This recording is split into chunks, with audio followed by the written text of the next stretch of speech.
everybody. It's Saturday night. Welcome to a new Wepa show. Woo! I'm Al Mega. And I am Dodgy in the mix. And welcome everyone, one and all. What's popping, my brother? From another mother all the way in Oz, brother. What's going on? Oh, man. Exciting. We've got Ben Dunn, who's the creator of The Warrior Nun. He's going to be joining us for a new Kickstarter project. So I'm really pumped about that. So please stay tuned. It's going to be great. Yeah. It's going to be great, man, because Ben Dunn did it. He had done it indeed. But in all jokes aside, I'm really pumped to see him on the show. Oh yeah, me too. But yeah, man, next week, bro, I'm getting my first jab, the vaccination. So I'll be. Oh really? Yeah. About time. About time that Australians care about their citizens, their younger citizens, if you will. Yeah, exactly. Because I mean, it's going to make it hard to travel. It's going to be hard for everything. So I think everyone should get vaccinated. Folks, Dodgy is only doing it to go to conventions. He doesn't care about the health. He's doing it to go to cons. That's it, right, bro? Well, isn't there any other reason to do it? Bro, over here, I hear that they're trying to give out like a lottery prize. To just say if you get it. Yeah, they're bribing people to do it. Just do it, man. Give me a ticket to New York Comic Con, and I'll happily get my jabs. But yeah, break it in half. Yeah, exactly. No, but bro, we've got a very exciting show ahead. I just want to show everyone the track I've got for Milo the Cat, because this is what's going to trigger what we're going to be showing to you in the trailer. You ready? Let's do it, kiddo. Great, Manny. Great caller. When I was a kid, guys like me were brought up to follow codes. Hey, jerk off. What'd you say? What? Antonio Soprano. I wonder if I can talk to you alone for a moment, Mrs. Soprano. On the basis of the Sanford Binet, he's high IQ. You can't prove it by me. He's got a D+ average. Well, he doesn't apply himself, but he is smart. The results tell us he's a leader.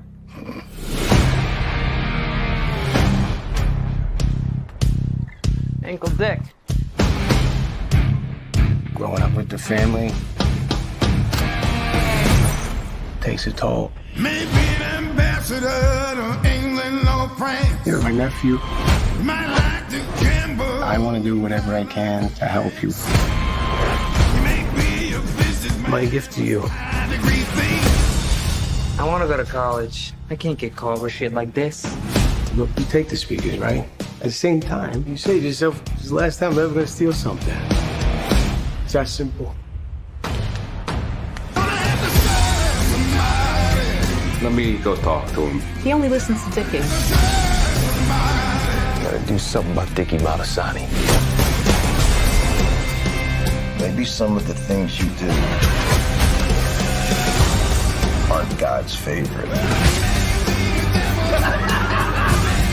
You lead by example. We'll make the right decision. This kid's got what it takes.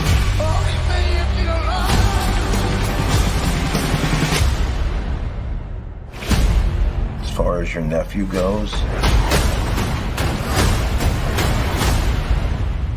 I'm listening. stay out of his life.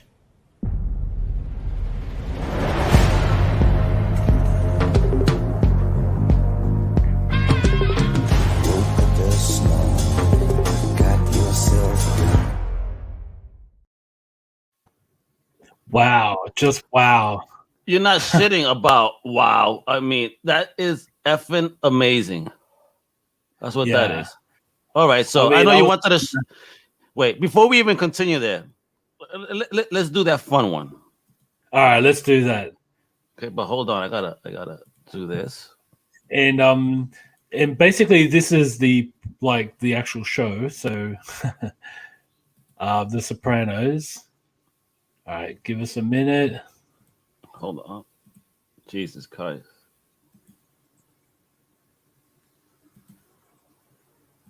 Doesn't want to unmute, Dodgy. Uh-oh. Folks, I want to show you guys. See, you know that Instagram is experimenting with desktop usage. I'm going to show you how to work this on the desktop instantly, okay? So you go to inspect, okay? Mm-hmm. And when you, actually, I'm sorry. Yeah, inspect. Once you go and see this, right, refresh the page, right? And what happens is, what should happen is that now you should have the option to actually post and do other things. And it didn't want to do it today. But it should unmute. No. You bastard.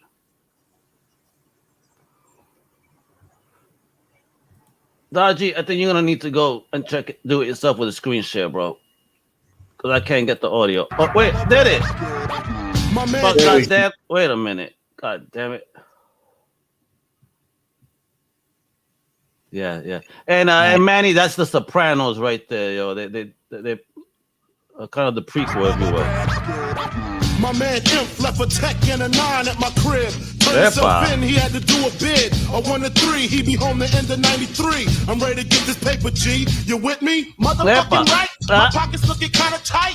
And I'm stressed. Yo, Biggie, let me get the vest. No need for that. Just grab the fucking gap. The first pocket that's fat. The tech is to his back. Yeah, so that's it, bro. Oh. So this is the Sopranos. I wanted to show you guys the Milo the Cat version because I love Paulie. I think Paulie is probably the best character from the Sopranos. But I wonder who's going to play him though in the Many Saints of Newark. Because that's what I'm saying. I think that guy I think the guy that called him a name, because what you said to me, he kind of had that Wally Walnuts vibe to him as a young man. So I kind of think that dude kind of, maybe that's how they met. They beat the shit out of each other. You know what I mean? They must do. But yeah, I'm really pumped to see that show. And for the fact that you've got James Gandolfini's son, Michael, playing the titular character, I think that's amazing as well. Because I actually thought he might have been CGI, but it's actually the same actor. So. You thought he was CGI? No, man, that's actual homie's nut right there. His real son. Yeah, no cloning needed. That's an organic clone. yeah, definitely. So yeah, I'm really excited to see that. And I mean, was it coming out on HBO Max? Is that what it's called in the States? Yeah, most likely. Yeah, HBO Max. Everything's HBO Max. You know, so if you want it, they probably get it with early access on HBO Max. Otherwise, maybe HBO Max will do the one and done, and HBO regular maybe do that once a week shit. You know? Yeah, true. All right, so we're going to move into the main content of the show now. I want to give a special shout out to our the friend of the Wepa show, to Carlos Raphael. Look at that, man! Look at that. Wepa, look at that, $5,000. Woo! Yeah, absolutely smashing it, knocking out of the park. And Carlos was on the show a few episodes ago, so. Really stoked to see an achievement like that. Like that's so monumental, man. Like that's so great. Wepa, fellow Latino, congrats! Woo! I'm happy to see that, man. Yeah, man. Congratulations, my man. So, super pleased to see that. So yeah, definitely check it out. It should be, you should be able to buy it through. Is it Power Comics? I can't remember the company name, but anyways, you'll be able to buy it through them. And we'll just move on to the next slide now. So, so the new episode came out on Wednesday for Loki episode 4.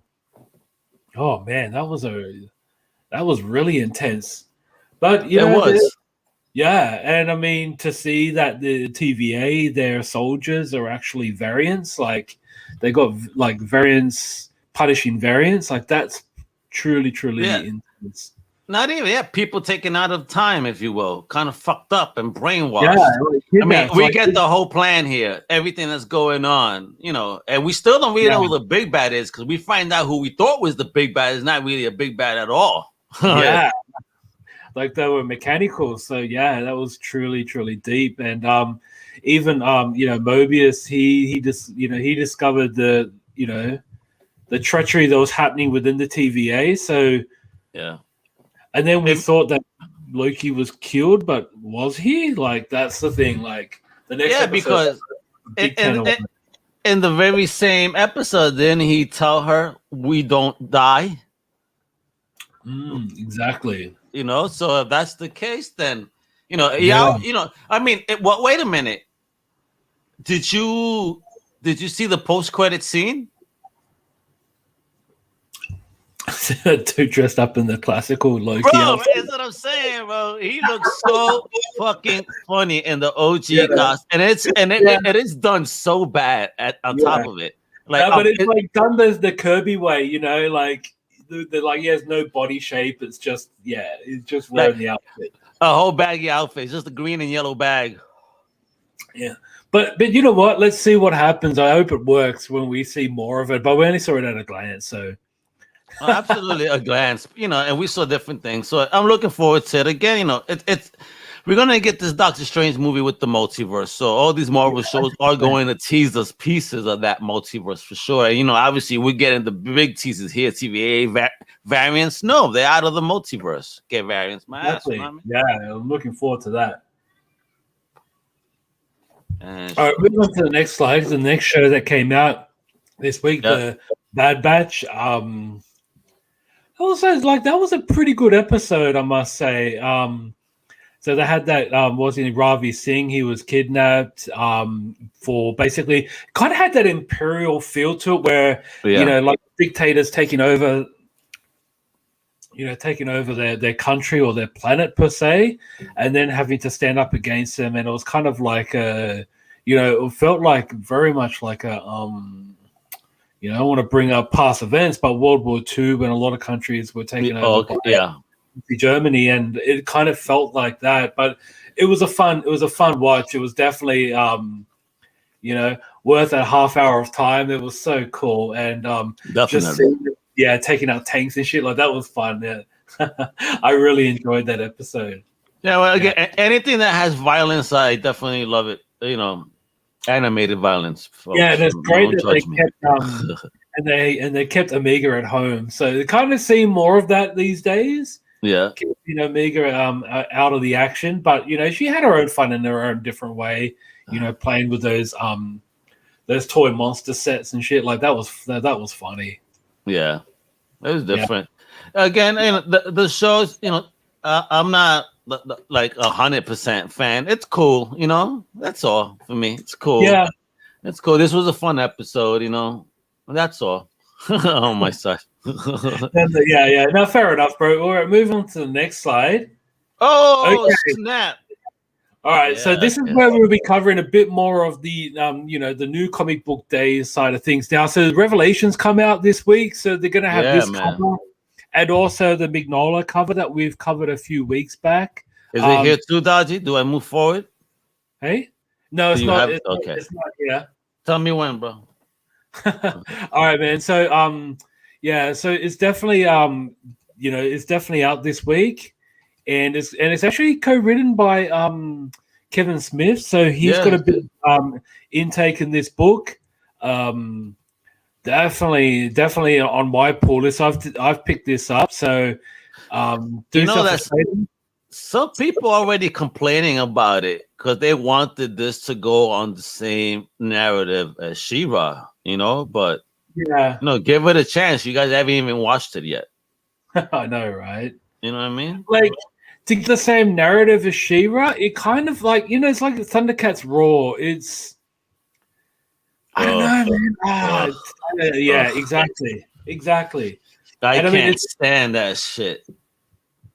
It's sad because it's sort of like that's my only option of getting some Thundercats in 2021 is through Thundercats Raw, but I just wish they continued that show back in 2011 or was it 2011?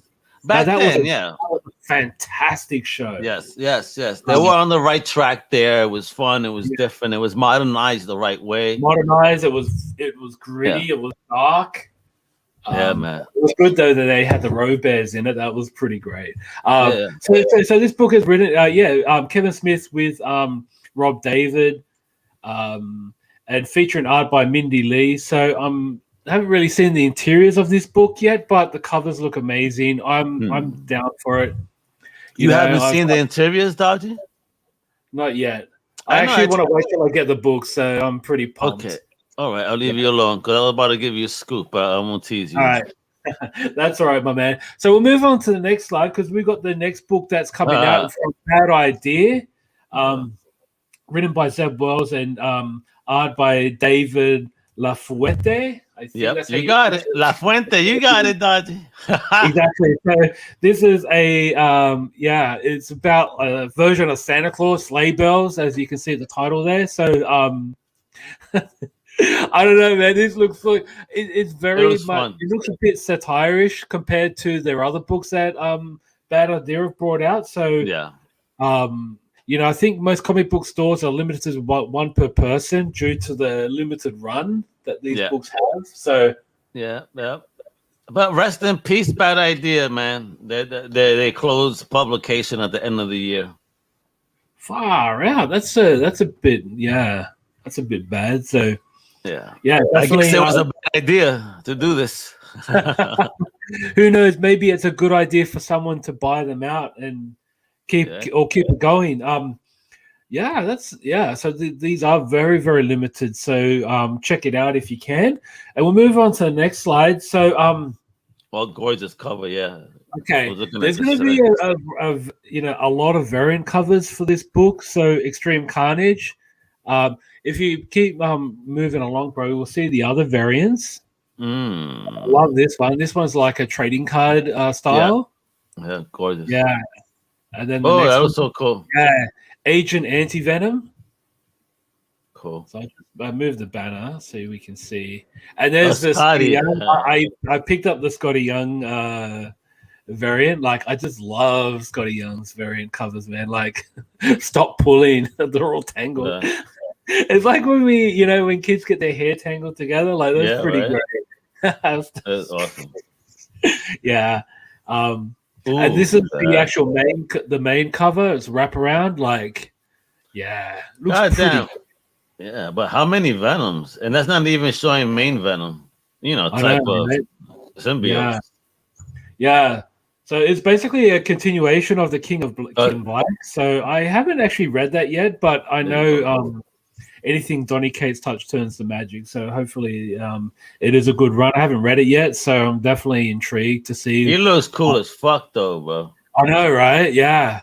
Like, I loved Agent Venom. Like, I hope it's still Flash Thompson because he was great. Even Venom Space Knight, that book was great. That was cool, yeah. I actually enjoyed that. Even though for as short as it was actually pretty good seeing Flash deal with his PTSD, losing his legs. Like, that was that was actually really, really good. Like, and okay, so there's a symbiote Scream, Phage, Riot, Lasher, and Agony. Okay. So there might be one of the few of those ones. I know which one's Scream. Isn't Scream the one with the long hair? This is so funny if you look at it, right? If you look at it in terms of Green Lantern, right? Death, will, fear, rage, right? Hope. The white light, greed, and love. Yeah. Interesting, right? Yeah, I don't know how loving she is, but that'll be. Nah, man. Would you let her give you a head with that mouth, bro? I don't think so. No. No. All right, we'll move on to the next slide now. Mm-hmm. And so we've got the new Hellboy book out. It's called The Secret Life, bro. So this comes out next week as well. I gotta get McNola on, man. I gotta ask him. He follows us. Yeah, 100%. Yeah, co-written by Michael Golden with art by Sean McManus. So the thing is, that's a ghost house right there, and let's see what happens when Hellboy and his team go inside. Yeah, man. Yeah, so that's a short run by Dark Horse. Okay, this is a bit different. This is celebrate 10 sensational years of Skybound. So this is Skybound X, number 1. Yeah. there's a few variant covers. I've only got 2 on display today. So but I think it's an anthology book. It is. Being explained. So it includes Rick Grimes 2000 by Robert Kirkman and Ryan Otley. But yeah, there's a few other stories in there. So we'll see what happens. But I picked up those 2 covers right there. So I'm pretty pumped. Yeah, just want to check it out because it's very intriguing. And and also, guys, just don't forget to check out your local comic book store to get all your comics. So do them a favor, do yourself a favor, pick up some books, but also help out your local comic book shops. And we'll move on to the next slide because this is interesting. It's X-Men Volume 600. I mean, Volume 6. Ooh. Yeah, so there's a few variant covers of this one as well. So the new X-Men title coming out, or X-Men run, starting from number 1. It just kind of bothers me that they reboot again. So this is Volume 6. Jesus, I right? think they've gone through 4 other volumes in the last 20 years. Like, seriously, man. Like, when is it going to stop? When are we just going to have a continuation? Why can't it be, issue number 600 or issue number 400 or whatever it is? Why not? It's not what they want to do, bro. It's not what they want, bro. Why keep doing that? Like, it's just, it baffles me as to why we're rebooting again and again and again. Like, I actually didn't mind it when they did X-Men Blue and X-Men Gold because they were very different. We had 2 continual runs at the same time. We had the standard X-Men that had Nightcrawler and the rekindling relationship between Colossus and Kitty Pryde, and then we had the 60s X-Men in the current era. Like, I like that, like the X-Men out of time, out of place, and Beast delving into magic and shit. Like, I like that, but like that was good. And then when it ended, it kind of reboot again. I just kind of wish that they just like merge them into one title or one run and just keep it going and keep the legacy. Yeah. So that bothers me, man. Like, that really, really bothers me. But anyways, we'll see what happens. You're asking for too much, Dodgy. You're asking for too much. No, absolutely. And it's written by Jerry Duggan with art by Pepe Larraz. Pepe. He's little Pepe. Anyways, so yeah, it looks like an interesting run and a lot of nice variant covers out there. I got the Scotty Young one, and we'll see what happens. Excellent. And so definitely do yourself a favor, guys. Check out your local comic book shop. And I'm going on like an old record, but yeah, definitely do them a favor and keep it going. Well, I want to show you something that actually happened today. Since we were talking a little bit about Star Wars earlier, I had mentioned to you how there was an announcement today because it is the Anime Expo this weekend. So they announced that they're doing an anime style original animation Star Wars Visions. So you know what's cool, Dodgy? I actually found the first look video straight from the Star Wars YouTube channel. Okay. So, let's take a look at this today. It decides to cooperate with me. Does it want to cooperate, Dodgy? Does it want to cooperate? Technology, one bro. second. Yeah, that's the way it is. You know how it goes. Doesn't want to cooperate. Wants to be evil right now. But I need this. Okay, I'm almost there. Jesus Christ. Go back. Okay, great. So check the...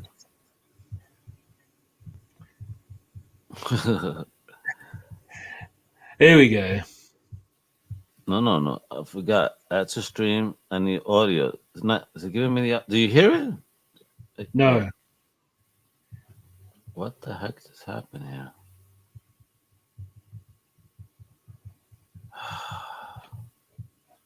There we are.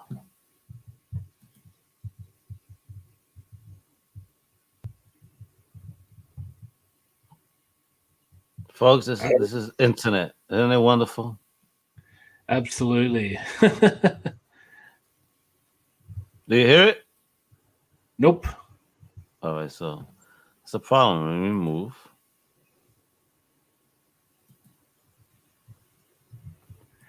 All right, guys, we are experiencing some technical difficulties. We will soon have volume, and the video is coming on.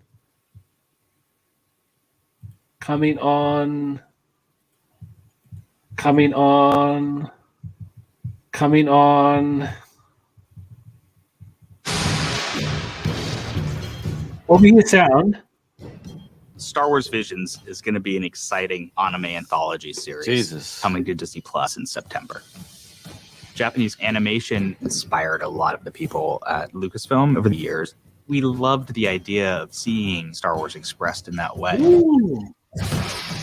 Each one of these studios that we approached, we found different hardcore studios. Star Wars fans. They all had a story they wanted to tell. 初めてスター・ウォーズの企画って言ったらもうあれなんかこのような夢のようなことができるのかなっていうふうにはちょっと思いましたね。Oh, wow. ついに来たなと。もう待ってました。その時の提案の内容がこれスター・ウォーズでこれやっていいのかっていう面白いものだったんで。We were looking for something from the heart and soul of the individual creators. They are their visions through the lens of Star Wars. There are so many genres at play, big and bold, romantic and sweeping, funny, comedic. で、この作品独自の、スタイルとしては、ロックオペラということで、日本の山岳文化みたいなことをしっかり描けたらな。暗黒教の双子がどう生まれて、これがどうなるのかというのが基本的な設定ですね。ナイトセーバーって子供の夢が詰まったガジェットだと思うんですよね。で、それをさらに今回僕はもうちょっと和のテイストみたいなものを。We tried to have some retro vintage feeling. We couldn't skip the Astro Boy influence. People love Astro Boy. どちらかといえば自分は最初象徴的な意味を、さっき言ったように、人間の姿をしてない主人公にしたかった。スターズみたいな時代劇を作りたいマスターとパダワンが未知の敵みたいなのに遭遇するっていうお話ですね。Yeah, that's pretty dope. スターズあれば。Yeah, that looks so cool. We feel so fortunate to be working with these filmmakers. There are so many opportunities to reflect Japanese storytelling in a Star Wars universe. Star Wars Visions is completely different than everything else in Star Wars storytelling. Audiences will fall in love with it.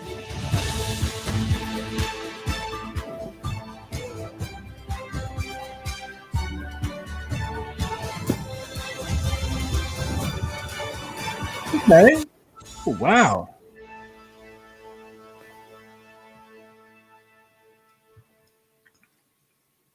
Yeah, that actually looks amazing. I love the fact that, even the concept of the Jedi, George Lucas actually adopted it from the samurai films he watched from Akira Kurosawa. So, it's good to see that they've, they can stretch out that Jedi and make them look more like samurai. I think that's pretty great.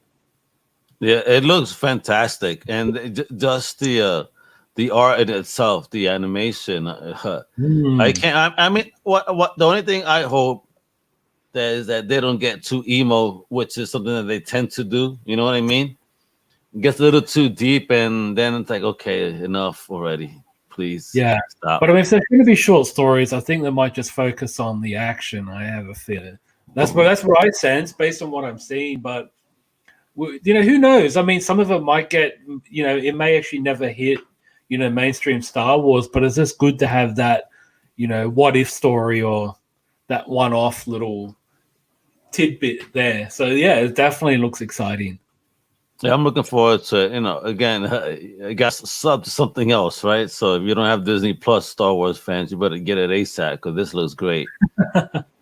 They're putting out too much content on the Star Wars universe, man. People have been clamoring for this, and now they're all going to overdose the market, Yeah, that's true.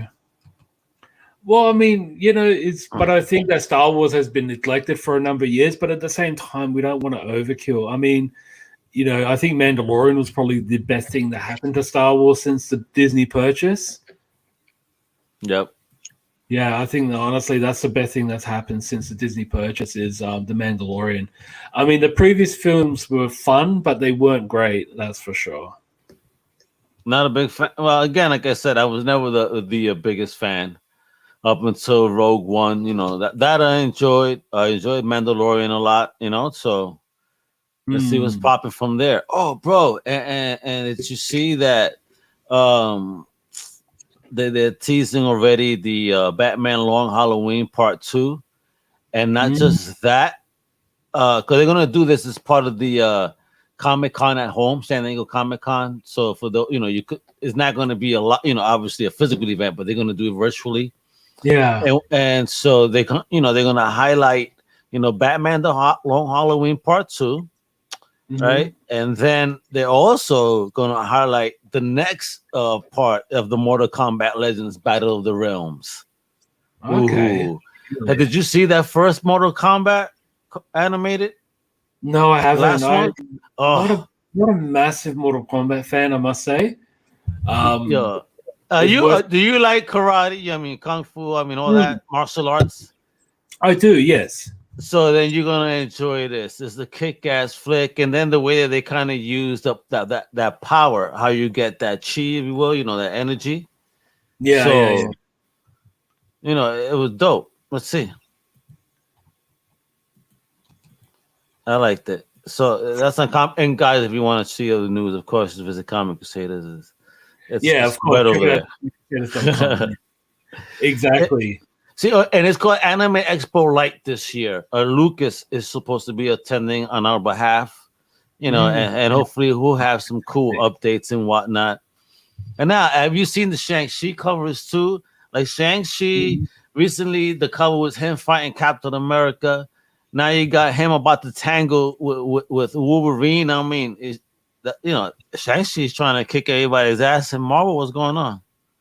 I know, but I mean, he's one of those characters that he hasn't really been in the mainstream. Like, you don't really see him teaming up with a whole lot of the A-grade, all the A-grade Marvel characters. So it's kind of good to see him, tangling up with those guys and showing that he has his place in Marvel lore. So hopefully he will kick some adamantium and patriotic ass. Let's see. I mean, right now they push him, of course, with the film coming out. And how about what Titan released recently? You could buy it now if you're a big fan of Captain America, since we're talking about Cap. I mean, Cap is celebrating 80 years. Yeah. Crazy, right? 80 years of the man himself, bro, with the red, white, and blue. I mean, it was reinvented by Kirby himself. You know what I mean? Yeah, and Joe Simon. Created by Joe Simon and Jack Kirby, and they kind of reinvented to fit into our current Marvel, and what an iconic character, right? Absolutely, and the fact is that we've got an 80-year-old character that's not in DC, and also not in Archie, because it's like everyone's turning 80 these days. We just had, we just had Green Arrow a few weeks back. We talked about Archie. Weeks ago, we were talking about I can't remember. There was another character who turned 80 as well. Batman turned 80 already, right? Batman did. Yeah, that's 95. Superman, right? 2 years ago, yeah. Batman turned 80. Wonder Woman. Crazy, yeah. Like everyone's catching 80. On, but yeah.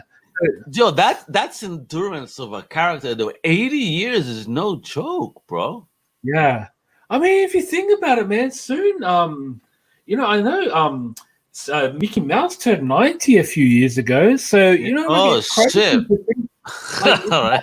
You know what I mean? Like, yeah, I think 2017 Mickey turned 90 because he was created in 1927. Like, wow, yo, that motherfucker's gonna be 100 soon. It's crazy. Yeah, and he's still relevant. Like, it's still relevant. Like, it's just insane. Who's drinking tonight? You and me, bro. You keep yeah.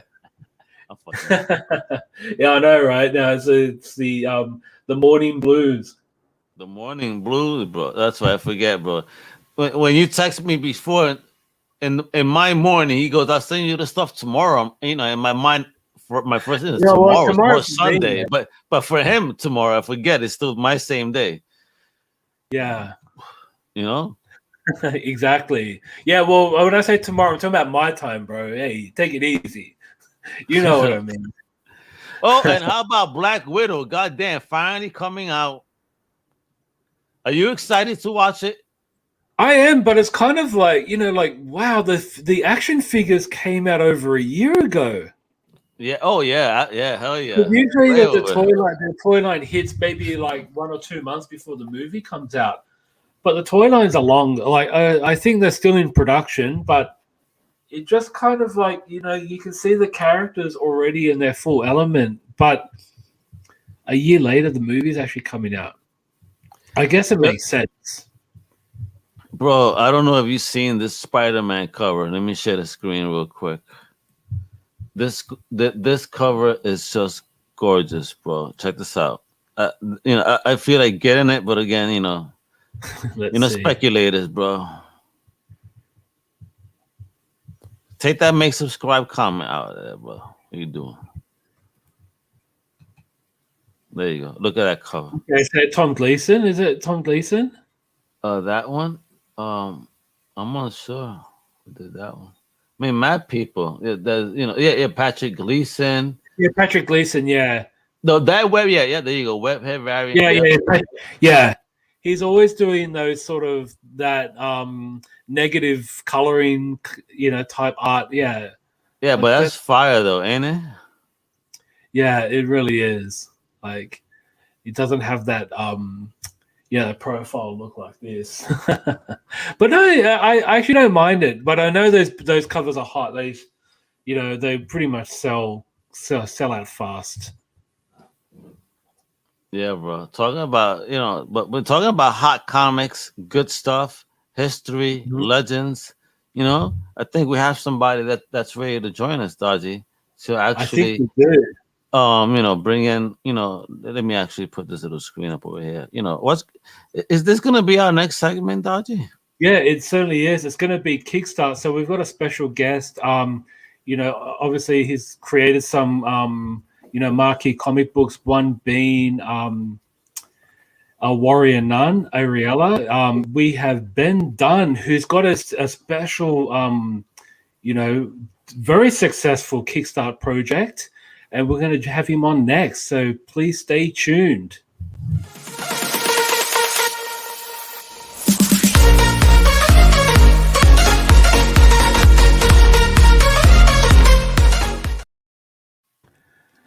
Hey! It's the one and only Big Ben Dunn. What's going on, brother? Hey, How are Ben. you? Thank you for joining us. Well, it's an honor to be here. Thank you for inviting me on. Our pleasure. Absolutely our pleasure. So, yeah, we're just going to ask you a few questions before we jump into, the new project, the exciting new project that you've got. But how did you get into comics? What was your starting point? Well, my starting point was there seems to be some sort of thing on my face. I'm trying to get into a better position. Okay. Now, my starting point was back in the 80s after the success of Teenage Mutant Ninja Turtles. Showed that self-publishing was a viable option. I said, I want to do comics too. So decided to, and there were direct market distributors popping up. So we decided to go ahead and started Antarctic Press and started contacting the distributors and started putting out our own comics. Yeah, wow. Let me ask you, at that time, how easy was it for you to start a publishing press in order to put out your own content when you did it? Yeah. Well, it was way more difficult back then. Back then, you didn't have the internet. You didn't have overnight express. You didn't have any of that. We basically had to start from scratch, and we didn't know anything about actually doing a comic book, because there were no too funny YouTube videos or the internet to tell you how to do it. We had to basically just ask people, how they did it, and we just sort of guessed, and we just called around. I called almost every printer in San Antonio to see if they could do a comic book, and not a single one was set up to do comic books. I had to go to 3 separate companies in order to put out one. Oh my God! So it was done in thirds, huh? We had one company do the cover, but they couldn't do the interior. They couldn't do the newsprint interior. Another company do the newsprint interior, but they couldn't do the cover. And then neither one of them could saddle stitch any of them. So we had to find another company that could do the saddle stitch. And then we picked up all the issues. There was no since it was all local. To save money, we picked up the books ourselves instead of having them shipped to our office location. Wow! It was a lot of work, but we did it. Are you?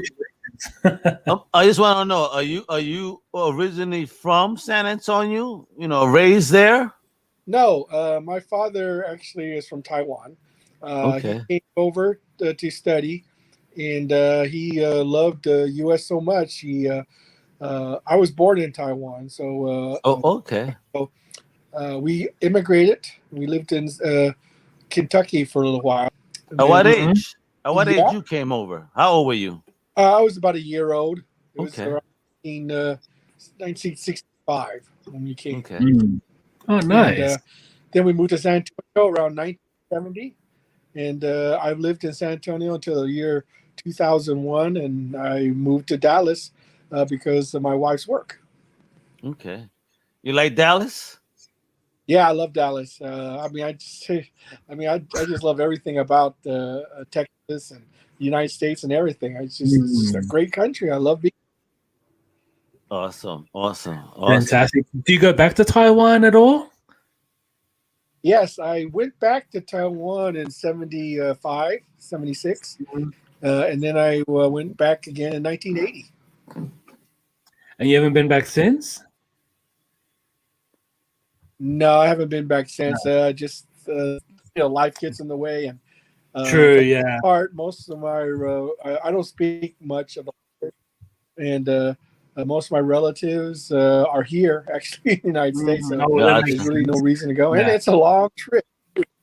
It certainly is. Trip, so, especially longer for you. Yeah, of course. So I definitely want to get into Kickstarter, but I as an entrepreneur, I definitely love hearing the story of the journey, because your book, Warrior Nun, got picked up and was a show. I mean, how did you feel about that, and how was that process? Were you involved in any way? Well, of course, I'm very happy that it was picked up. It is a great feeling of accomplishment, and whenever you see something that you created go on to a much bigger platform. I myself have very little input or say in the series, but they do use my comics as sort of a basis, to get characters and story ideas and plots and things. So there is some comic book crossover, but I myself have very little input as far as the direction of the series is concerned. Gotcha.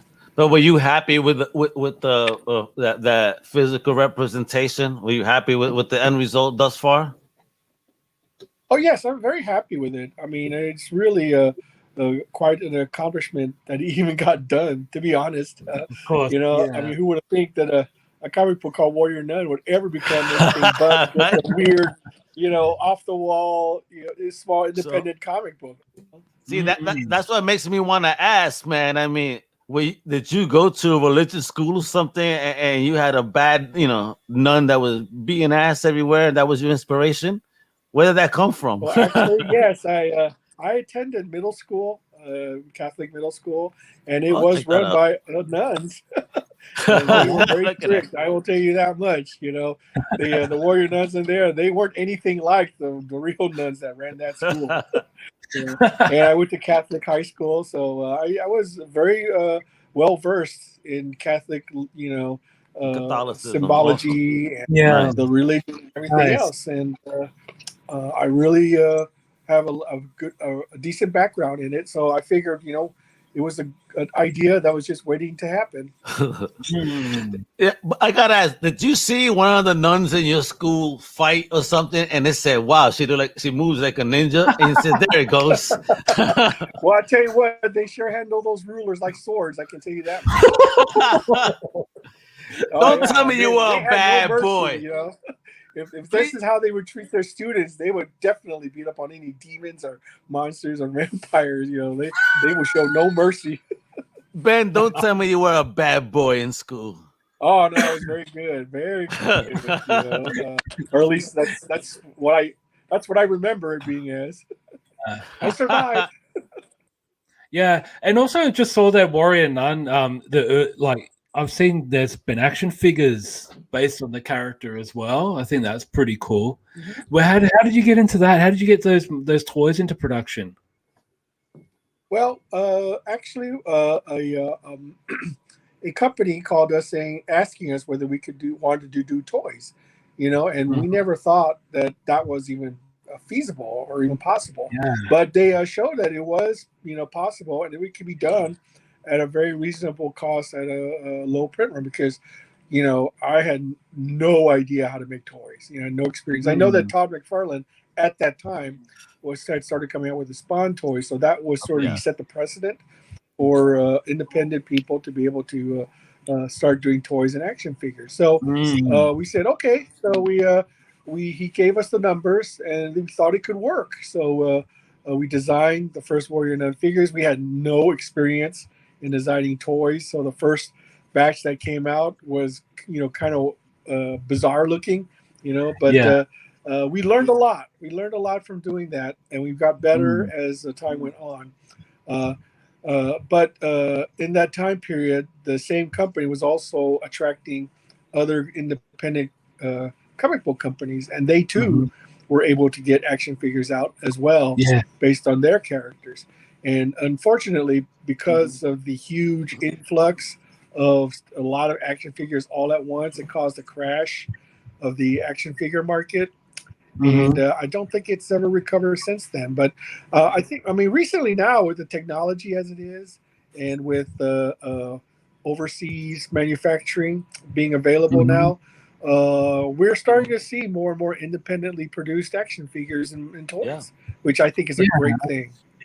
100%. Yeah, I actually, my first sight of your Warrior Nun was through an action figure, so I thought that was pretty amazing. Great, yeah, absolutely.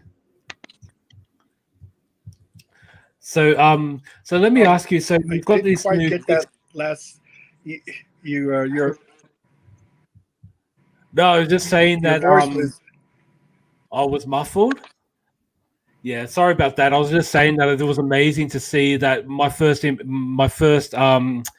visual of the Warrior Nun was through an action figure. I thought that was pretty amazing. Well, yeah, it did make a little bit of an impact. People liked them. We had hoped to continue the line. We even had planned, a second and third series, but unfortunately, the market wasn't able to sustain it. And as well as the 1990s image crash also affected the comic book market. So we were barely able to get out of that. AP was very close, to bankruptcy because of that. But we did some. Well, every company I think goes through sort of that low period where they had to really experience something terrible to happen in their lives, but we were able to weather it out, and we came out better than ever. Fantastic. So what's the key to your success for longevity? I mean, you guys have been around over 20 plus years. What's the key to your success? Well, I think the thing is that you got to have a passion for what you're doing, of course. Okay, but in reality, you have to treat your company like a business. You have to be able to have a product that people will want to buy, and then you have to be able to manage the money. That's really what it comes down to. I know a lot of creators, think it's easy to go ahead and just do a comic book and some creators can do that if they have a product that people want. But even then, you have to understand that it's you have to take into account every little thing, and you have to manage to be able to make a profit, because in the end, that's how you stay in business. If your company or your comic book is not making a profit, you're not going to last. Unless you have deep pockets and are willing to finance the project on your own. But in that case, it's not the comic that's keeping it alive. It's your own personal finances. So it's the key I had was that I got people who were able to balance the books. Tell me that if a book is losing money, that we need to either do something to get it to make money or to cancel it. Those are just harsh realities of publishing. If you really want a successful comic book company, it's all about your product and about how you manage the books. That's really what it comes down to. Yeah. Wow. Yeah, okay. That's true. That's truth, though. That's absolute truth when it comes to business, man, and entrepreneurship. I think I lost you. You lost us? No, I'm here. I hear you now. Okay, there you go. Nah, man, that's absolute truth when it comes to business, man. I love that mindset and how you take it, man. It is. You got to take it serious. It's not a joke. You want to be successful, you gotta follow a rhythm, if you will. Yeah, absolutely. And like you say, you have to put out product. If you're not putting out product, then people forget that you even exist. The thing is it's all about being able to have a presence, and have something that people will want to read over and over again or follow. If you're the kind of creator that can produce one thing a year and make money off of it, then great. That's fantastic.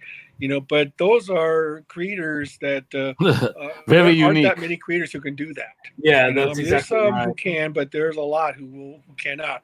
So it's all about getting your product out there and finding an audience for it and entertaining them. Yeah, absolutely. And talk about your business. We've got here a post from Facebook about attention creators. So, I think I lost you. Can you hear him? I could hear you, Dodgy. Yeah. So I just want to talk about this post. Okay, I just wanted to talk about this post on Facebook that you put up about reaching out to creators. I think that's a great strategy that you have here, using Facebook or social media as a platform to reach out. Oh yes, absolutely. It's a great medium to find talent. Yeah, absolutely. Before, you'd had to have creators would have to mail in their submission, and the process could take a very long time. But now it's almost instantaneous. I can go to a creator's link to his portfolio. I can see his past works. So it's very easy now to find up and coming talent and to find established talent. Yeah. And how much of the creators that you've reached out to nowadays are through like a social media platform like Facebook? Well, a lot actually. In fact, through Twitter, through Facebook, through LinkedIn, through Tumblr, through all sorts of ways you can reach out to people nowadays. They'll see it and they'll send in their material, and I'll look at it and say, "Oh yeah, I love your stuff. I'd like to publish it." So it can be that simple. The thing is that you have to be able to have something for me to show me. Of course. We are a company that right now we don't have the ability to create. Yes.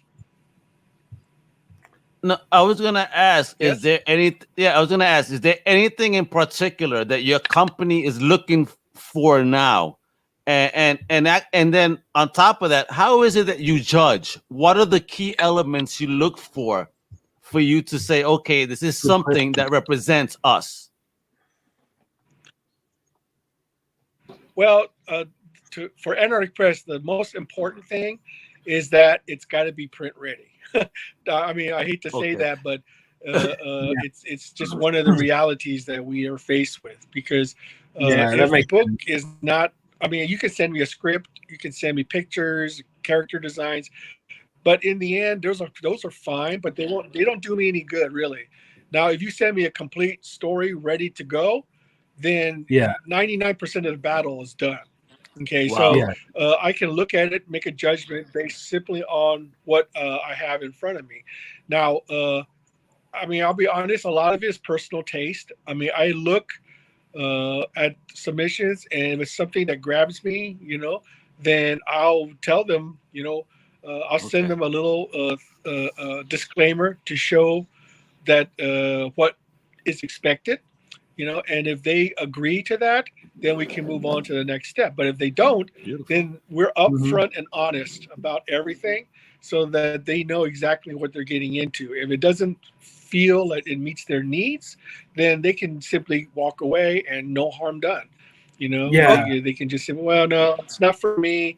And I said, that's great. I wish you future success. So we don't hold anything personal against anybody, if they decide to go someplace else. Because for me, I want everybody in the comic industry to succeed, because I think it's a huge potential market out there. There's like 4 billion people on Earth. There's just no way you're going to meet every single one of them. Exactly. And the beauty of the things like crowdfunding and small publishing is that you don't have to sell. You don't have to get a lot of people to buy your book to be financially successful, especially with crowdfunding and such.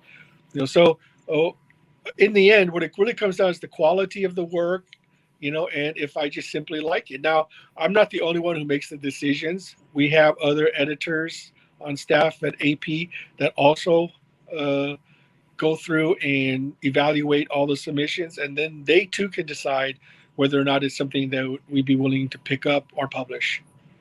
Okay. So before Dodgy, I'm sorry, just because we're on this business level, I love it. So before we proceed on to your current project, all right, once you like a project, right, and then everybody agrees to the terms, correct? So how long from that point of agreement to publishing? What's the usual timeline for that to happen?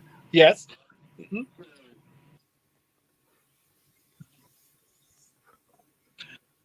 Well, if the book is ready to go and we like it, it can take in a matter of days. Wow, days. Say, well, we'll look at our schedule and see where it's a good fit. And decide, okay, this is where it'll fit, and then we can simply just once we get the contract sent out and signed, then we can move forward. So that's it can happen very quickly. And the beauty of it all is that the creator, if let's say they had a crowdfunding project and it's already been crowdfunded, if they come to us with their project, and if it's good, then to them that would just be gravy, because if they've already made their money on the crowdfunding, then this is a way for them to get into comic book stores. Because we have a direct line to comic book stores, so there's another potential audience they can reach. Also, we have connections, because of the Warrior Nun Netflix deal. We have people who have actually actively looking for potential projects, to develop into other media, and so we have Anarch Press does have that advantage over simply starting from scratch, or trying to do it on your own, because we have an established rapport because of Warrior Nun. Gotcha. You got to add us to your press list, Ben. I haven't gotten your press alerts. You got to add me. Come on now. Comic Crusaders is all about sharing. Send it in.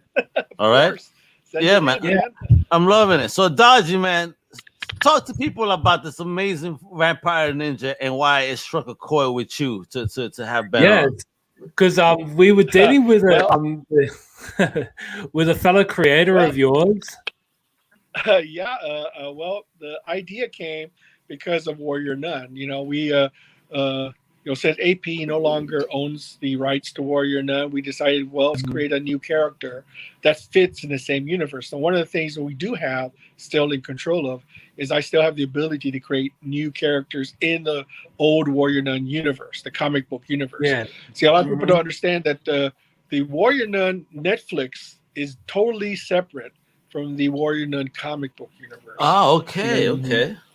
Okay. What happens in the Netflix version does not necessarily connect with the comic book version. So the idea came that I wanted to create a character, a story where I don't remember ever seeing like Western monsters, like vampires and werewolves and things like that, ever fighting, Far Eastern monsters, like Onis and, Kappas and stuff like that. So I thought, well, what happened if those two mixed it up? So that's where I came up with the idea of, a battle between East and West, monsters in mythologies, clashing together for, supremacy, and then the Vampire Ninja title came because I just thought it was a cool mix of words. So, well, you got that. Vampires, ninjas, that sounds like exactly. So I went with that. Is so cool. Yeah, so I know that you've been working with David Furr. So David Furr, we've had him on the show a few weeks back. So what was it like working with him? Oh, David is a great guy, very talented. He comes up with so many great ideas. He lives here locally, so we're able to chat. We hang out. We just talk comics. We talk movies and TV shows and stuff. And we just come up with strange and kooky ideas. We just thought, well, what if we did this? What if we did that? See, that's one of the things I think is important that some publishers may be missing, is that for me, I've always believed in the bullpen system. I'm not sure if you're familiar with that, but back in the day when Marvel and DC had creators actually come into a physical office, they would come in together and they bounce ideas off each other. I know when Antarctic Press has its office, they have artists who work together, and it does create a competitive atmosphere when you have several artists, trying to do several projects at the same time. And outdo each other. Yeah, absolutely. That's right.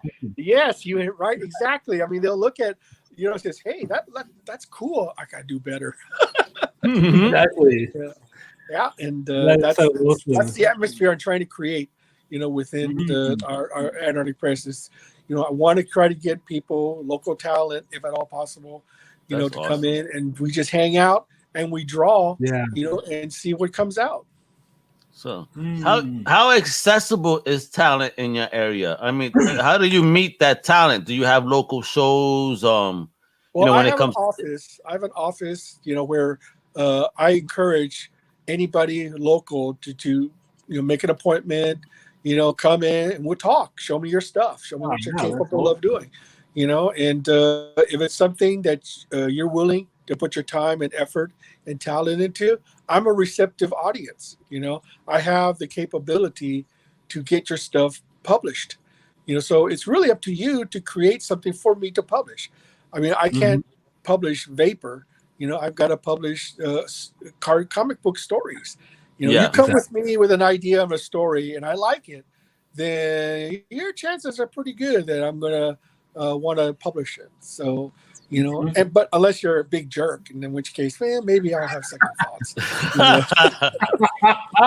Love it. So explain to us this scene right here, because that's a gorgeous design. And what's the inspiration behind the design of the character herself? Because she looks great. Well, I mean, that's David's testament. He wanted, I told him, we talked about the story and the idea and the plot, and I told him in the story, I want things to move very fast. I want things to be a lot of action. I want the plot and the story elements to be immediately known to the reader, because I think a lot of times in comic book storytelling, especially when you have an adventure type story like that, you spend too much time with the backstory. That can be revealed over time. I think the important thing is to establish, your character and your premise immediately, and then once you get that going, then you can always go back to do if you're successful with it, then you can always go back and explain more of the backstory, and that's that's the important thing of doing, because in comic books you have to tell a story in a certain amount of pages, and we wanted to tell a great story, in a decent amount of pages. Gotcha. And is this the back cast over here that we're talking about, the extended cast? And I mean, who is? Yes, this? we decided you have to have sort of the everyman to so people can identify with, and also to pad out the supporting cast, so you can make it more interesting. If it's just all about the main character without anything to bounce off of, then it gets actually kind of it gets it sort of hampers the character itself. Okay. Yeah, no, love that. Woo, look at that. Yeah, I love this. That's gorgeous, bro. That's Matthew Weldon's work. I can't take credit for that. That's gorgeous. Well done. Such an impactful scene. So much action, so much going on at once, but you could see everything. Nothing's blurred. Everything looks fantastic. Those pencils are amazing, bro. Yeah, tell me about it. Thank you so much. Yeah, Matt is a great craftsman, and he's a great artist. He does Punchline for Anarchy Press. So word. Okay, I'm familiar. These kind of he's really good at doing these kind of scenes. So what's popping here? Look at this. So you're fully funded already for it? Yeah, there's more than funded. Absolutely, yes. We did it very quickly. What's quickly? I'm so proud of all our supporters. What's quickly? How quickly? Done in less than 24 hours. Holy wow. shit, yo. Woo! Congrats. Yeah. Woo-wee. That's amazing. Wow. Wow. To be fully funded? Yeah. It took us less than 24 hours. That's fantastic. Amazing. So what are the extras? What are the extra goodies? What are the extra goodies people could get as it keeps getting more money? Well, we try to keep it simple. We want to keep the book to be the main focus. But however, we do have push codes. Like one of the first push codes we are offering is a print, to be offered for to every backer who backs a physical copy. And if we meet that goal, then I'll come up with another one. Excellent. Wow. Yeah, that is dope, bro. I mean, Thanks. How easy has it been for you to tackle Kickstarter? Well, at first it was, when we first saw it, we didn't know anything about it. There was no precedent, but once we figured out how it was done, then we very quickly adapted, and I just started putting out books that I thought would be of interest. And I'd let people who I know about it, and just spread the word as best as I could. And the most important thing, though, is to make sure you fulfill every single project on time. Yes, that is agreed. Yeah, that's key factors to success to any crowdfunding project. Is that if you promise to have it sent out a certain date, then you need to make good on that promise. Mm-hmm. Can I ask, what's the learning curve? Or at least what was it for you guys on Kickstarter to say, okay, this is how you navigate it to get funded? What was that learning curve? Like, how long did it take you guys? Well, a couple of months, weeks? It didn't take us long. Actually, what we did was that we looked at as many successful Kickstarters as we could, that fit the same kind of projects we were doing. But it was also important for us to look at projects that failed, so we could see, well, what was it about their project that failed them? So once we figured out, well, this worked and that didn't work, then we adapted to how our projects would be. So we had to have realistic expectations, we had to have realistic goals as to being able to produce enough. If I were to offer like, I think we're losing you, Ben. Solid gold cover. I mean,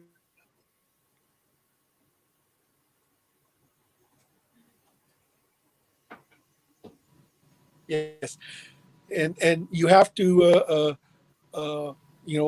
be you have to be prepared for failure, and that's the thing.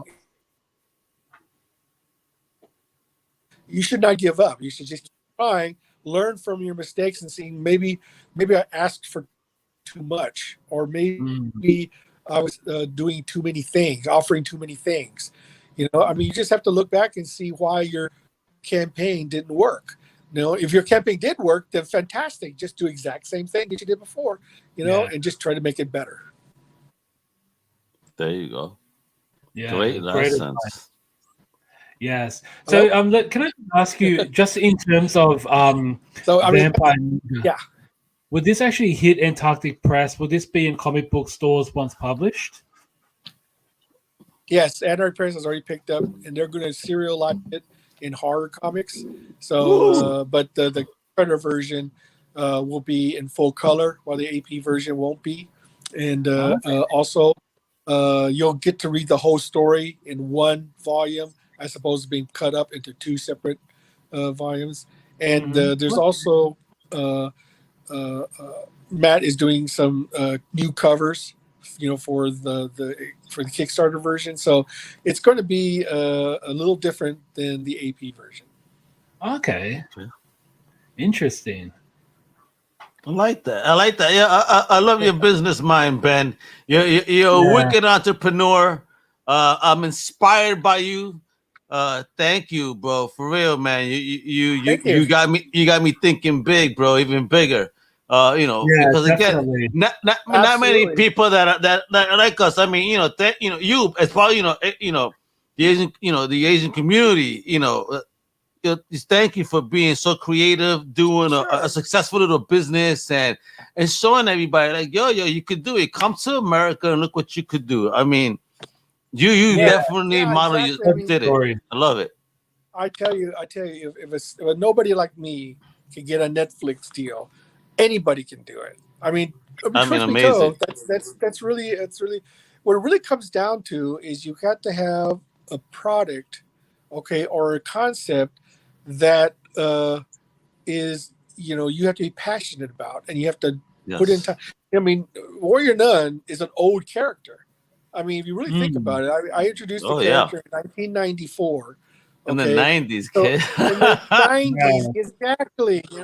But we did a lot of comic books with that character. So there's over. Yeah, you worked with Steve Englehart as well. Pardon? You worked with Stephen Englehart at one stage on Warrior Nun, like. Yeah, that's crazy, bro. What? Yeah, that's monumental. It's crazy. Yeah, it is. It is crazy. I worked with Stan Sakai, did some stuff for Warrior Nun. Oh my God, Stan Sakai, Jesus. Yeah, I mean, a lot of people did. I teamed up with Rob Liefeld, for the Warrior Nun. So there was a lot of people we did Warrior Nun with. And all told, there's like 200 plus comic books with Warrior Nun. And so I think a lot of the factor was for the series we picked up was that they looked at the universe, and they looked at the sheer number of stories that were available, and they said that is something that we could build a universe out of. I mean, the trouble with a lot of independent books that are being optioned these days is that there's no real long-term history behind it. I mean, there is some. I mean, like Invincible has got 100 some plus issues, so that's a lot of books. Yeah, they can go and say to do stories, left and dig in a book. Yeah, and dig into it, into the lore, and all the other characters they can spin off. They could take any character that was been introduced in that 100 plus issue history and say that character would look like it could stand on its own. But the thing is, you have to start somewhere, and you have to be, persistent, and you have to build something that is going to stand the test of time. You know, the thing is, if I were to take a product that you created and present it to a streaming service and say, well, we like the idea, how many issues have you done? 1. You know, it's like, okay, well, you know, I just started. That may be a little bit harder to sell. You know, yeah, I mean, yeah, it's a start, exactly. You know, and the thing is, you have to start somewhere. You know, I mean, believe me, I've met a lot of creators, okay, who have, tell me their ideas, and I'll listen to them. And I said, wow, that's a pretty good idea. So how many issues have you done? He said, oh, I haven't done anything. You know, so it's like, well, what good is that idea if you don't put it down on paper, you know, or do something with it? You know, if an idea is like a treasure, but if it doesn't, you don't have the key to open, you know, to let it out, then it does no good if it sits inside a box. You know, you have to be able to put it out there. Agreed. And anybody could be the next, you know, superstar. You just have to have the right. You just got to have the passion and the drive to create. You know, that's really what it comes down to. So true. Yeah, man. Passion is everything. Passion and ambition to make it happen. And you look at you. You're so smooth about it. That's why I love Ben. You're chilling there, but you have this powerful confidence behind you, bro. And that's awesome, bro. I love it. Thank you, man. Yeah, very humble. Inspiring, bro. Humble. Thank you, Dodgy. Those are the words. They're very humble. He's talking all this business. They just chillaxing. People, listeners, man, he's blessing us with like some crazy knowledge right now. I love it. Yeah. I mean, don't be afraid of failure. Okay. I mean, the thing is that truth. If you learn from your failure, then the next thing you do will be more successful, hopefully. You know, the thing is, if something doesn't work the first time, you say, well, you know, I need to either change it or move on to something else. You know, don't let that stop you. You know, don't ever let that stop you. You know, if someone says no, then you take that and say, well, how can I get him to say yes? Yeah, you know, and that's really key to anything. Yeah. You got Submerged Universe channel says, I love this man and I'm listening. So, you know, he's soaking it in, man. He's soaking it in. He loves you. Yeah.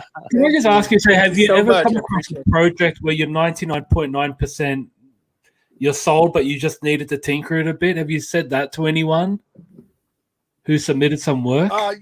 A lot, actually. You know, the thing is that sometimes I'll get a submission. I'll just say, it's almost there. You know, it's like, if you can just do this. And the thing is, I'll be honest with the thing. If I think there's something that can be fixed, I'll tell them. I'll say, look, you know, your drawings, they're really rough. If you can go back and fix them, then come back to me and I'll reevaluate it. No, I want to give everyone a chance, you know, to be able to get out there. Because you know what? Nothing pleases me more than to see a up and coming talent, and I gave him the opportunity to get his stuff out there. You know, I mean, Terry got his stuff at Terry Press. You know, Robert DeZeus. A lot of people got their start. Even Dave Johnson, he won't admit it, but he was one of the first. You know, so that is awesome. The thing is, we like to be a conduit for new talent, because you know, when you're established, that's fine. You're already established. You're making it, but you don't need us. You know, you don't need us anymore because you're making it. But I'm looking for the up and coming talent who needs that one chance, you know, to get his stuff out there, to let people see it, to let get look at it. I mean, it's become more. We're not as important as gatekeepers anymore as we were in the past, because now people can crowdfund their own projects. They can go put their stuff on, which is fine. I love that. You know, that gives people more content than ever to look at. And I wish every single one the best success. You know, all we are is an option for creators. You know, we give them the opportunity to get in comic stores. We give them the opportunity that if they want us to represent them, if we want to like make a pitch to a streaming service and say, well, we have this project that we think you might be interested in, and that gives them an opportunity to use us as a conduit instead of having them go by themselves to do it or try to find an agent to do it, and that can be difficult, especially for a creator who has no experience or has no name recognition. Sure. Love that. So if somebody wanted to submit something to Anarchic Press, where do they go and what's a typical turnaround time for a response?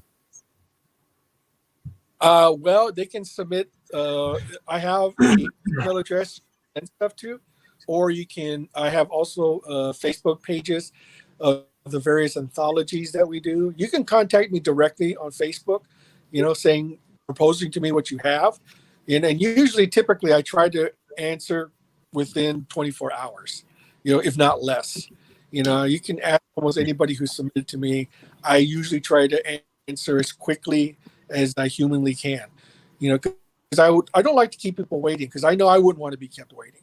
So, I will tell them up front, yes, this, no, I can't take it as it is, but here's what I think you could do, to improve your chances. Because I can't say yes to everybody, but I always like to give people the opportunity to make a comeback. Say that, oh, okay, well, I see, what you're getting at, and I also send them a disclaimer showing that this is what you're getting into. Okay, I want you to know full well, this is where you're. The thing is I'll be honest, it's not a lot of money in comic books right now, especially for way things are. But I would rather promise you what I can pay you than promise you what okay, so this way you can make a decision on your own, saying, oh, that's not worth it to me, or says, yeah, I'll do it. So you make that decision. You decide. We give you the facts. You decide what you want to do. We put that in your in your court, and you decide how you want to proceed. I mean, I could promise you, $1,000 a page, but what good is that if I can't pay you that page rate? I know, right? Right. Would you rather have something, or would you rather have nothing? See, that's really what it is. And so you to decide, is it worth my time and effort to do this? If you think it is worth your time and effort, then we would love to have you. Okay, but if you don't think it's worth your time and effort, then all I can say is I wish you luck and I wish you much success. And I hope you succeed in the endeavor of life. And that is really the best I can hope for anybody, to be honest. Yeah, agreed, man. 100, bro. Blessed be y'all. Lord. Yeah, I mean, I'm not from the South. I'm Puerto Rican, from the Caribe, so I'm still country in a sense. Yeah. Oh man, yo Ben, look at this. So Submersive, he's gonna be getting in touch with you. He has a sci-fi series. Fantastic. Send it in. Yeah, send it in. There you go, Submersive. Let him know you saw him here in Jena. Exactly. Comics anthology. We are hungry for sci-fi and fantasy stories, because for some reason they don't seem to be too popular among creators these days. Everyone wants to do superheroes, but I think there's a huge market for science fiction and space fantasy. I want to see sci-fi. I want to see horror. I want to see space fantasy. I want to keep seeing regular fantasy. You know what I mean? Because I'm a fan of Conan. I'm a fan of Spawn. You know what I mean? I love stuff like that. And then side characters, I like Deathlock. Death's Head. And what's my obsession with the death in the name? I don't know. I know, right? Well, hey, Marvel and DC, they would do that stuff. I mean, you got your westerns, you had your horror, you had back in the day, yeah. Back in the day, yeah. When's the last time Marvel even did a romance comic or a western or a horror comic? They don't do those. Superhero, and that's a shame.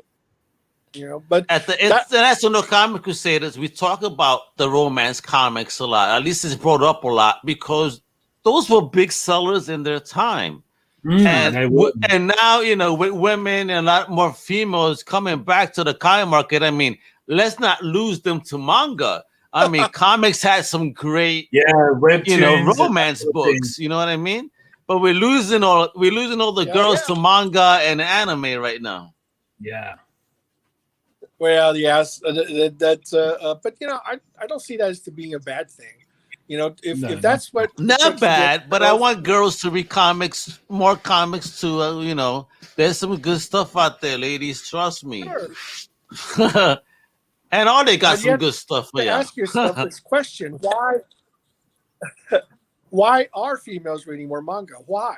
Okay, I mean that's the fundamental question you have to ask yourself. You can look at the success of manga, and you can look at it superficially and say, it's about the art, or it's about the story. It just this for some reason. I mean, the thing is, you have to evaluate that manga seems to appeal to the female readers on a very fundamental level. What is it about it that attracts them? Is it the characters? Is it the story situation? Is it just the ability to speak to them in some fashion? And that's really what it comes down to. If you can figure out how to do those, on your own, then manga is just another thing for them to it's just another comic book style, So that's the thing, is that you just have to the thing is that you have to fundamentally decide how you want to approach your project, and know your audience. Okay, if you're going to attract a female audience, do a book that you think will attract a female audience. That's really what it comes down to.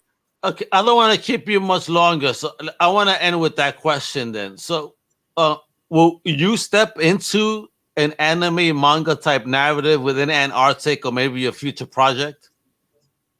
Oh, well, because I know you already been doing it, but what are we getting next? Well, the thing is we only look what's good. If it's good, I don't care what it is. If whatever it is, if it's something that looks good, it's creative, and there's passion behind it, it's complete, it's ready to go. That's 99% of the battle. I mean, really, that's really what it comes to. You get those things in line, you've already won almost the entire battle. The only thing is that one little step to bring it over the line. That one step is to either, produce it yourself or submit it to a company like ours. I'm not saying that we're the be all to end all as far as submitting stuff is concerned. We're an option. If you think that, but I will tell you this, we try to treat our creators with respect. We try to, get them to be honest with them in any way possible. Of course, we want to be honest with them, period. Okay, just that's just it. They know what they're getting into. Okay, then they can make an informed decision on the air. I mean, we will be upset if we lose a good submission to somebody else, but we're not gonna lament it. We'll just say, well, you made that decision. We never look to the past. Always look to the past, but plan for the future. Okay, see that. Absolutely. Agreed. Agreed. Preach. I mean, what have you really got to lose, really, to submit? The worst that could happen is we don't. Okay, that's the worst that could happen. The best that could happen is that, we love it and we want to publish it. So, but if you don't send it in, we'll never know. We'll never be able to. You'll never know that this is something that would have been publishable. So. And the thing is, I like to think that I create anybody who submits to me like a professional. I don't ever want to ignore them. I always tell them up front, what to expect, and it's really up to them to decide how you want to move forward. And if you decide you want to move forward, then great. Let's move forward. There you go. Wise words, brother. Wise words. You're amazing. I love this man, bro. I know. It's like words of wisdom. I'm just not just words of wisdom. It's just it's a great energy, Dodgy. It's an honor to speak Thank to you guys. You guys are really important because it's people like you who spread the word to let people know what's out there. Thank you. You know, Thank you so I mean, much. it's very think something like this could not have happened, 10, 15 years ago. You're right. Yeah. Reach a huge number of people instantaneously. I mean, things I think will only get better as far as independent comic books are concerned. I mean, people lament, I hear doom and gloom about, the comic industry is dying. Yes, no. It can rise like a phoenix if we the get big the right two maybe are dying. The big two Yeah, maybe are that's- dying, but the independent market is rising. Well, I hate to see any company do badly, but it really Of comes course. down to the decisions of the management, that causes the troubles and the woes of any company. If I made bad decisions, if I did things unprofessionally, and if I was, a big damn liar and and not kept my word, how long do you think I would stay in business? I would not be in True. business. Exactly. You're You not know, Ben McMahon, you're Ben Dunn. You're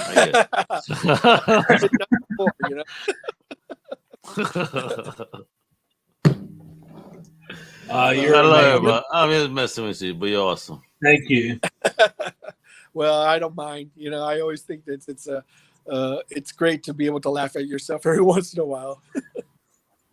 Bro, you're the boss, bro. For real, bro. I love it, folks.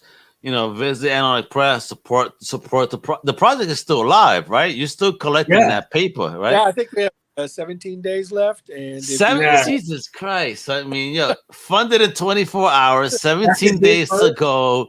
I mean, folks, support this man. Look at that positive energy. This is what we need in the business. People like this that are just open, supportive, and about doing some good content and creating a community. You're awesome, Ben. For me, it's been an extreme pleasure and honor.